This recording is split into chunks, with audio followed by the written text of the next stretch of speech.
Hello বন্ধুরা, আশা করি তোমরা সবাই ভালো আছো। ব্যাক টু মাই চ্যানেল মৌসুমি 888। মশলা ছাড়া রেসিপি দেখাবো। এখানে আমি কচুটা ডুমো ডুমো করে কেটে নিয়েছি। এই যে আমি এটা একটু ভাপ দিয়ে নেব।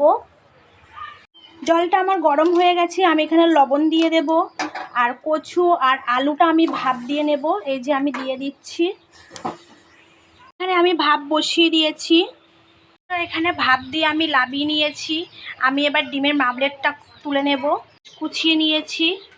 আমার ডিমের মামলেটটা করা হয়ে গেছে, আমি লাবিয়ে নিয়েছি। আমি এবার কড়াই তেল দিয়ে দেব।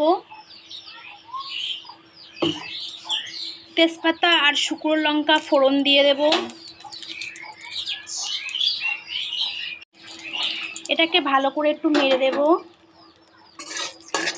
প্লিজ ভিডিওটা পুরোটা দেখবে। যারা আমার চ্যানেলে নতুন তারা একটু সাবস্ক্রাইব করে দিয়ে আমার পাশে থাকবে।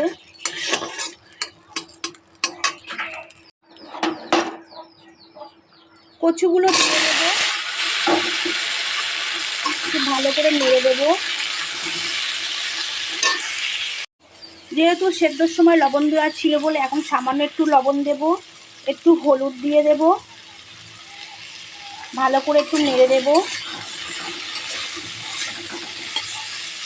মশলা ছাড়া ডিম মানকচু রান্না এভাবে খেয়ে দেখবে, খুব ভালো লাগে।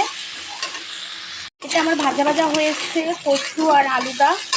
আমি এবার এর মধ্যে এই যে টমেটোর কুচি আর লঙ্কাটা দিয়ে দেব, পেস্টটা। এটাকে ভালো করে আমি আবার একটু নেড়ে দেব।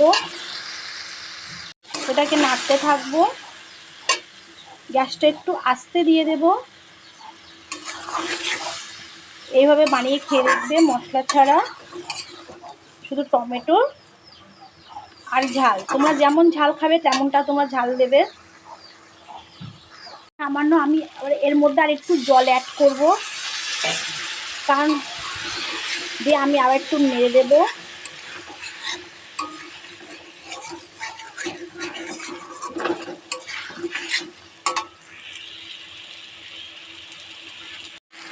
আমার হয়ে গেছে। আমি এবার 1 কাপ মতন জল দিয়ে দেব।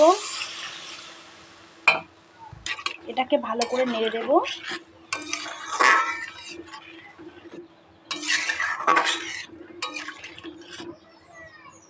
ফুটে গেলে ডিমটা দিয়ে দেব। আমার এদিকে ফুটে এসছে, দেখো। আমি এবার এখানটায় এই যে ধনেপাতা আর ডিমের মামলেটটা দিয়ে দেব। ধনেপাতা কুচি আর ডিমের মামলেটটা।